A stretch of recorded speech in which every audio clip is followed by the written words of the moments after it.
नमस्ते सबैजनामा बाबासँग प्रविधिका कुरा जिज्ञासाबाट सुरु हुन्छ प्रविधिको यात्रा। म हुँ बाबा र म हुँ स्मेरिया। स्मेरिया, आज हामी के को बारेमा कुरा गर्छौँ रे? आज हामी फुटबलको बारेमा कुरा गर्छौँ। आज हामी फिफा वर्ल्ड कप 2026 को बारेमा कुरा गर्ने हो। त्यति मात्रै हो कि अरू पनि कुरा गर्छौँ हामी? सायद टेक्नोलोजीको बारेमा नि कुरा गर्छौँ होला। आज हामी के को बारेमा कुरा गर्छौँ भन्दा फिफा वर्ल्ड कप 2026 को बारेमा कुरा गर्छौँ र त्यसमा युज भएका प्रविधि र त्यो प्रविधिले ल्याएका केही कन्ट्रोभर्सियल विषयहरूको बारेमा पनि हामी आज छलफल गर्नेछौँ। बाबा, मैले सुनिरहेको बलभित्र चिप हुन्छ अरे, अनि मलाई कस्तो राम्रो लाग्यो त्यो बल है। त्यो बल कसले उत्पादन गरेको तिमीलाई थाहा छ?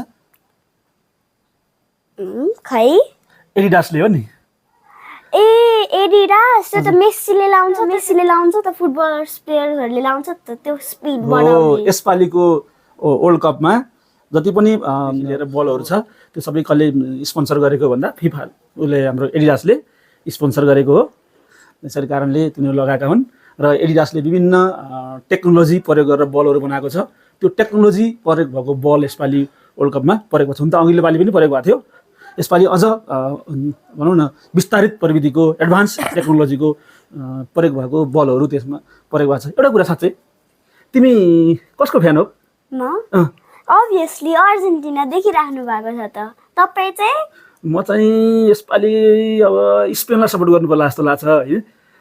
स्पेनमा एकदम राम्रो राम्रो प्लेयरहरू छन्, उदयमान प्लेयरहरू छन्, लामिनी एमाल जस्ता प्लेयरहरू छन्। त्यस कारणले गर्दा मलाई अब यसपालिको फाइनल गेम चाहिँ सायद मैले स्पेनलाई सपोर्ट गर्छु। त्यति धेरै स्ट्रङ सपोर्टर त म कसको पनि होइन, तर अब यसपालि स्पेनलाई सपोर्ट गर्ने सोचमा छु।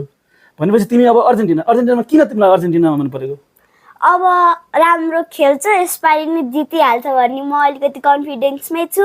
अनि फेभरेट प्लेयर मेस्सी नै हो। अनि अहिलेसम्म यति धेरै लाइक अहिलेसम्म ऊ जितिरहेछ। त्यही तर अस्ति तपाईँले त म अर्जेन्टिनाको फ्यान भने छोरीसँग झुट बोल्ने। अर्जेन्टिना त यस्तो थियो, अब म खास ब्राजिलको फ्यान है। अब ब्राजिलले हारिहाल्यो, त्यसपछि अब छोरीलाई पनि एकदमै मनपर्ने है। त्यस कारणले गर्दा अब अर्जेन्टिनालाई नै सपोर्ट गरियो। तर अब यसो अस्ति यो स्पेनको गेम हेरेको है, यस्तो राम्रो लाग्यो है। अनि त्यस कारणले त अब स्पेनलाई नै सपोर्ट गर्नु पर्ला जस्तो लागिरहेछ। एनिवे ठिकै छ। अब अलिकति यसपालि वर्ल्ड कपमा प्रविधिहरू पनि प्रयोग भएको छ, धेरै प्रविधिहरू प्रयोग भएको छ। त्यसमध्ये केही प्रविधिहरू अलिकति एडभान्स प्रविधिहरू पनि छन् र केही कन्ट्रोभर्सियल कुराहरू पनि छन्। त्यसको बारेमा कुरा गर्छौँ आज हामी। अनि तिमी फुटबलमा एउटा प्रविधि युज भएको छ, बलमा चाहिँ के टेक्नोलोजी युज भएको छ अरे बाबा भन्दै थियौ होइन? त्यसमा एउटा त्यो बलमा यसपालि चिप राखेको छ कि बलभित्र है। त्यो चिपले धेरै कामहरू गर्छ होइन भन्ने चाहिँ छ। बाबा, चिप भने चाहिँ के हो फेरि? खाने चिप्स? होइन, त्यो खाने चिप्स होइन। त्यो चाहिँ एउटा सानो इन्टिग्रेटेड चिप्स भन्छौँ। त्यसमा चाहिँ एउटा सेन्सर हुन्छ। त्यो सेन्सरले कुनै प्लेयरले बललाई कुन मोमेन्टमा टच गर्यो भन्ने कुराको रेकर्ड राख्छ।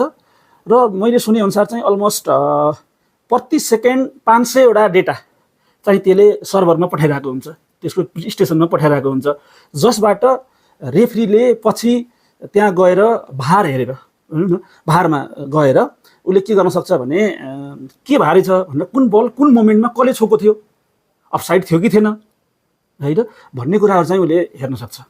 बाबा, त्यो चिप त कस्तो खतरा रहेछ। म त त्यति वर्ड मोबाइलमा लेख्यो भने त मलाई त 2 दिन अथवा 3 दिन त लागिहाल्छ। भगवान्, म त सम्झिन नि सक्दिनँ। हो, त्यस्ता चिपहरूबाट चाहिँ अहिले चाहिँ विभिन्न भार भनेको पनि एउटा टेक्नोलोजी हो होइन, एआई बेस्ड टेक्नोलोजी हो कि त्यो।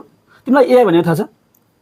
एआई? हजुर, अस्तिको भिडियोमा हामीले भनेको होइन, आर्टिफिसियल इन्टेलिजेन्स। हो, आर्टिफिसियल इन्टेलिजेन्स हो। त्यो जुन भार भन्ने टेक्नोलोजी छ नि, अनि हो त्यो भारमा पनि एआई युज भएको हुन्छ कि है। अनि मैले मोसनहरू सेन्सरहरू भने त्यो सेन्सरहरूबाट आएको डेटालाई प्रोसेसिङ गरेर एउटा भिजुअल फर्ममा दिने हो। अनि तिमीलाई एउटा कुरा भार भनेको थाहा छ? भार? हजुर, थाहा भएन है? थाहा भएन। त्यो चाहिँ भिजुअल्ली असिस्टेन्ट रेफ्री हो कि, जहाँ रेफ्रीलाई सहयोग पुर्याउँछ त्यसले चाहिँ रेफ्रीले डिसिजन लिनको लागि सहयोग पुर्याउँछ भारले आफै डिसिजन केही पनि लिँदैन तर भार युज गरेर भिजुअली असिस्टेन्ट रेफ्री भयो नि त त्यो युज गरेर रेफ्रीले डिसिजन लिनको लागि उसले सहयोग गरिदिन्छ जस्तो अस्ति तिमीले एउटा गेम देख्यौ हेऱ्यौ अब तिमी त अर्जेन्टिनाको फ्यान होइन केप भर्डे र अर्जेन्टिनाको म्याच जुन थियो होइन राउन्ड अफ 16 त्यसमा पनि एउटा कन्ट्रोभर्सी आएको थियो है त्यही त बाबा के अरे सबैजनाले भनिरहेको थियो रेफ्री अर्जेन्टिनालाई सपोर्ट गरिरहेको थियो अनि अर्जेन्टिनालाई गोल दियो केप भर्डेलाई दिएन गोल भन्दै बसिरहेको थिए तिमीलाई त्यस्तै लाग्छ मलाई त लाग्दैन म त मेसी फ्यान कसरी लाग्छ मलाई यस्तो थियो खास त्यसमा अलिकति पहिला गोल भयो होइन अनि भारमा गएर हेर्दाखेरि चाहिँ गोल छैन किन भन्दाखेरि प्लेयर चाहिँ के थियो फल खेलेको थियो होइन अर्जेन्टिनाको प्लेयरलाई लडाएको थियो त्यो लड चाहिँ फल थियो फल भएपछि रनिङ भएर चाहिँ भयो भने अपिल गरे नि त अब भारको एउटा फाइदा के भयो भन्दाखेरि चाहिँ यदि रेफ्रीले त्यो टाइममा मोमेन्टमा देखेको थिएन के देखेको थिएन भन्दाखेरि फल खेलेको देखाएको थिएन के बढेको प्लेयरले अर्जेन्टिनाको प्लेयरलाई लडाएको देखाएको थिएन तर उनीहरूले अपिल गरे पछि भार भएको कारणले गर्दा के गर्न पाइयो त भन्दाखेरि चाहिँ गएर रेफ्रीले भित्र गएर हेर्न पाए र पछि डिसिजन लिन सके ए साँच्चीकै लडाएको रहेछ साँच्चीकै फल खेलेको रहेछ भनेर त्यसरी सहयोग पनि हुन्छ कि भारको मात्रै छैन नराम्रो मात्रै छैन अनि एउटा कुरा नि अब यसपालि त अर्जेन्टिनालाई एकदम ठुलो ब्लेम छ अर्जेन्टिना भन्ने त्यही त भगवान् मलाई त्यो कमेन्ट्सहरू जसले लेखेको मलाई कस्तो रिस उठेको थियो अनि किन भनेको अर्जेन्टिना यस्तो राम्रो प्लेयर अर्जेन्टिना अरे वा ए भारको सहयोगमा जितेको भनेर अर्जेन्टिनालाई अब अपभ्रंश गरेर उनले के भने भन्दाखेरि चाहिँ अर्जेन्टिना भने हुन पनि अलिकति अब त्यहाँनिर खेलको अलिकति यो टेक्नोलोजीले गर्दा खेलको जुन रौनक थियो नि रौनक चाहिँ अलिकति बिग्रिया जस्तो लाग्दैन तिमीलाई नाइ मलाई तर अलिअलि चाहिँ मलाई पनि बिग्रेको जस्तै लाग्यो अलिअलि अब उता गोल भइसक्यो होइन गोल दिइसक्यो अब सबैजना रमाइरहेको थिए एक्कासी चाहिँ गोल होइन रे फेरि होइन अब त्यो भन्दाखेरि त कस्तो भयो भन्दाखेरि चाहिँ पहिला गोल भइसक्यो रमाइसक्यो मान्छेहरू होइन पछि त अलिक नराम्रो हुँदो रहेछ कि त्यसको एउटा डिमेरिट जस्तो पनि भनौँ न हुन त अब एकदम फेयर प्लेको लागि उसलाई चाहिँ कहाँ के भइरहेछ भनेर टेक्नोलोजीले त्यसलाई एकदम विभिन्न क्यामेराहरू एङ्गलहरू मिलाएर त्यो भारमा पठाइरहेको हुन्छ होइन र त्यसले चाहिँ हामीले कम्पाइल गरेर एआई बेस्ड कम्पाइल गरेर उसले दिएको हुन्छ र त्यसबाट चाहिँ एकदम फेयर प्ले डिसिजन त लिन सक्यो तर अलिकति गेमको जुन मजा हुन्थ्यो नि होइन इन्ट्रेस्टिङ भइरहेको हुन्थ्यो नि त्यसमा चाहिँ अलिकति केही न केही चाहिँ अलिक फरक पर्ने जस्तो चाहिँ मैले पनि माने होइन र अब भनेपछि वर्ल्ड कपमा यसपालिको वर्ल्ड कपमा मेस्सीले जित्छ जितिहाल्छ मेस्सीले जित्छ कि मेस्सीको टिमले जित्छ अर्जेन्टिनाले अभियसली र मार्टिनेज यति लक इन भइरहेछ र प्लस यसपालिको वर्ल्ड कप गेमहरू चाहिँ सुरुमा चाहिँ अलिकति बोरिङ हुन्छ अनि मेस्सीले चाहिँ पछिबाट चाहिँ कम ब्याकै दिन्छ जस्तै अस्ति न इङ्ल्यान्डको गेम त भयो नि सुरुमा 1 गोल भइसकेको थियो इङ्ल्यान्डको होइन अब हाफ टाइम पछि कति अब मैले पनि अब होप त लुज भइसकेको थियो मेरो पनि अब ला घर जाने भयो म अब मेरो होप पनि लुज भइसकेको थियो तर लास्टमा आएर चाहिँ उसले चाहिँ जहिले कम ब्याक दिन्छ अब के भर्डेको गेममा पनि त्यसरी कम ब्याक दियो होइन इजिप्टसँग पनि त्यसरी कम ब्याक दियो अनि स्विजरल्यान्डसँग पनि त्यस्तै गरिदियो त्यही भएर अब त्यसरी सुरुमै अब त्यस्तो जहिले कम ब्याक दिन्छ भन्ने छैन अब आई अल्सो सपोर्ट बार्सिलोना त्यही त ऊ पनि 10 त हो नि मैले नेमार्कलाई नि सपोर्ट गर्थेँ I love all of them but like मलाई अलिकति धेरै मनपर्ने चाहिँ मेस्सी हो होइन all of them I equally love के मैले त्यसो कम्पेयर गर्दैन राम्रै खेल्छ सबैजना do you know about Messi's age Yes, 39. He's kind of old. Everybody's saying he's gonna old and he's gonna retire. But तर मैले चाहिँ थिङ्क गर्छु होइन अब यसपालिको वर्ल्ड कप जित्यो भने चाहिँ ऊ फर्किन्छ होला किनकि 4 वर्ष अगाडि उसले जितेको थियो होइन अनि त्यसले उसले भनेको थियो कि अब म रिटायर लिन्छु भनेको तर उसले जित्यो त्यही भएर ऊ फर्केर आयो प्लस ऊ त्यति धेरै ओल्ड पनि छैन लुक एट रोनाल्डो होइन रोनाल्डो कति लाइक 41 इयर्स छ होइन त्यो पनि हि लाइक स्टिल प्लेइङ के अब मेस्सी चाहिँ 43 हुन्छ अर्को खेल्यो भने तर होप छ कि ऊ खेल्छ नेमार्क नि खेल्न सक्छ किनकि 34 छ ऊ त जम्मा खेलिहाल्छ नि होला तर नेमारलाई चाहिँ एउटा प्रब्लम छ के प्रब्लम छ के नेमारको चाहिँ एउटा प्रब्लम छ के खुट्टाको ए खुट्टाको प्रब्लम छ त्यही त अनि अस्तिनको लाइक जुन दिन नर्वेले ब्राजिललाई हराएको थियो नि त्यो दिन त नेमारलाई नै निकालेन त अब कसरी हुन्छ त Oh, you talk about Norway. How about Norway?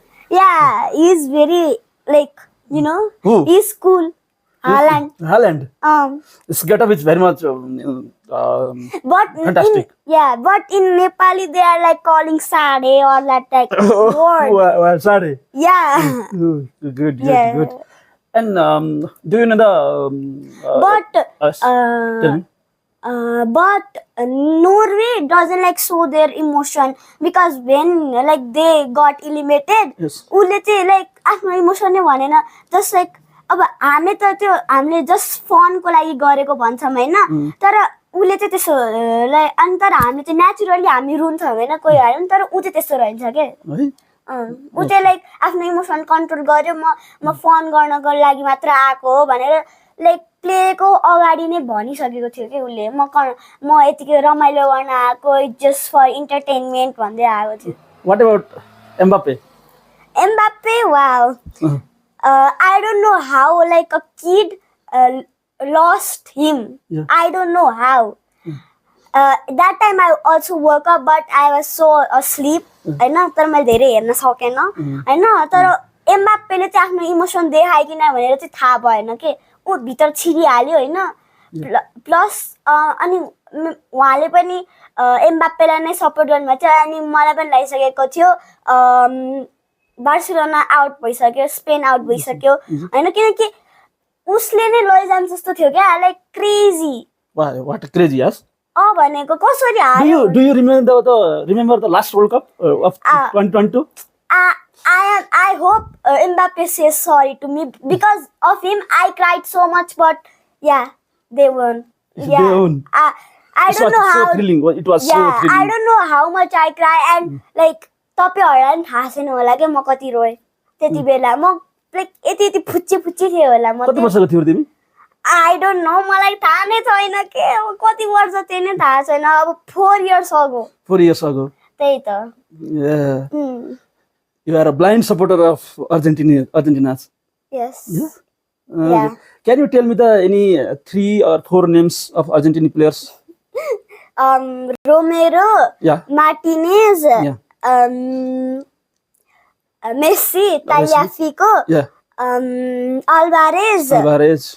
Fernandez. Yeah. I know. Yeah. I know few of them on the like Argentina music त्यहाँ चाहिँ मैले थाहा पाएको त्यहाँबाट Okay.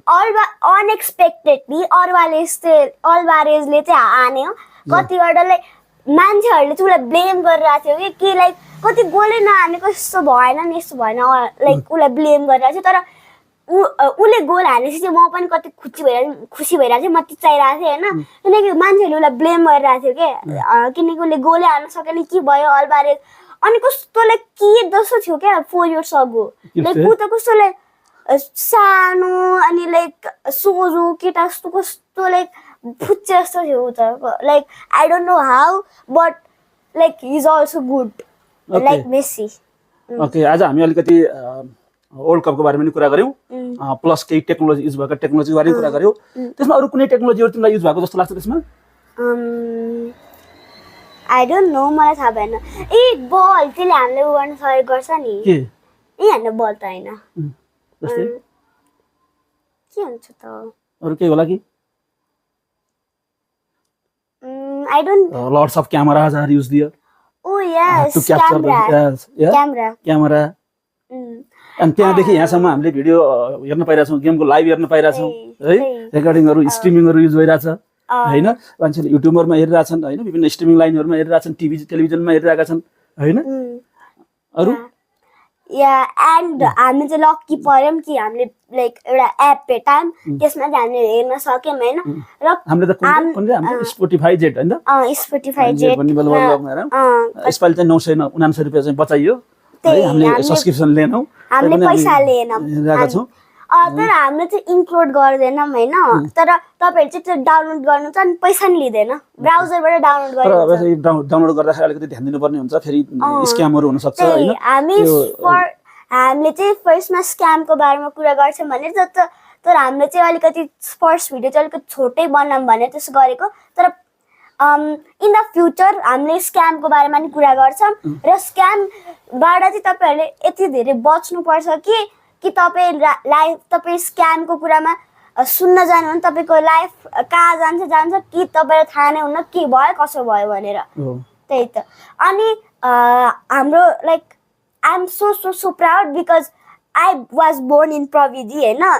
म लाइक मेरो बाबाको एजमा प्रविधि थियो कि न, मेरो बाबाको मम्मीको चाहिँ बेलामा प्रविधि थिएन होला सायद। प्रविधि त अहिले पनि थियो, यो सूचना प्रविधि अथवा इन्फर्मेसन टेक्नोलोजीको एडभान्समेन्ट चाहिँ भएको थिएन। प्रविधि त मैले अस्ति जस्तै तिमीलाई भनेको थिएँ होइन, अब जमानामा पनि एउटा ढुङ्गामा कोरेर चक्कु बनाएको थियो मान्छेहरूले होइन, ढुङ्गालाई पुँदेर एउटा मूर्ति बनाएको थियो, त्यो पनि हो। एउटा चक्कु बनाएको थियो, त्यो पनि प्रविधि थियो होइन। काठको हुइलो अथवा ढुङ्गाको हुइलोहरू बनाएका थिए मान्छेहरूले, त्यो पनि प्रविधि नै थियो। बट यो kind of advancement type of प्रविधिहरू मेरो मम्मीको उसमा त हुन्थेन। मेरो पालामा पनि म जन्मिँदाखेरि पनि खासै टेक्नोलोजी धेरै कुराहरू त थिएन। त्यति बेला चाहिँ भर्खर टेलिभिजनहरू अनि गएर यो टेलिफोनहरूको आविष्कार त भइसकेको थियो होइन। हामी घन्टौँ हिँडेर हामी गएर टेलिफोन गर्नु पर्थ्यो। टेलिफोन गर्नको लागि एउटा टेलिफोन गर्न हामी घन्टौँ हिँड्नु पर्थ्यो है। आवा भन्थ्यो है, आकाशवाणी भन्थ्यो, त्यस्तो टेक्नोलोजीको बारेमा चाहिँ हामी कुरा गर्थ्यौँ। ओके, ती टेक्नोलोजीको बारेमा हामी फेरि अरू भिडियोहरूमा कुरा गर्नेछौँ। आजलाई हामी आज चाहिँ अलिकति धेरै नै भयो, त्यही भएर हामी एन्ड गर्छौँ। अनि हामीले पार्ट 2 गर्न सक्यौँ भने पार्ट 2 गर्छौँ, अथवा नेक्स्ट भिडियो नेक्स्ट अब हामी वर्ल्ड कप फाइनल कस्तो रहन्छ होइन, त्यसपछि हामी कसैले जित्छ। अब सायद छोरी अब मेसीले अथवा भनौँ न अर्जेन्टिनाले हार्यो भने त छोरी सायद अब यो वर्ल्ड कप बारेमा कुरा गर्न चाहनिन् जस्तो लाग्छ। म चाहन्न, म धेरै नै चाहन्न अर्जेन्टिनिज प्लेयर विन्स। म चाहिँ जुन दिन त्यो जित्छ नि त्यही दिन म भिडियो बनाउँछु। अर्जेन्टिनाले जित्यो भन्दै म भिडियो बनाउँछु।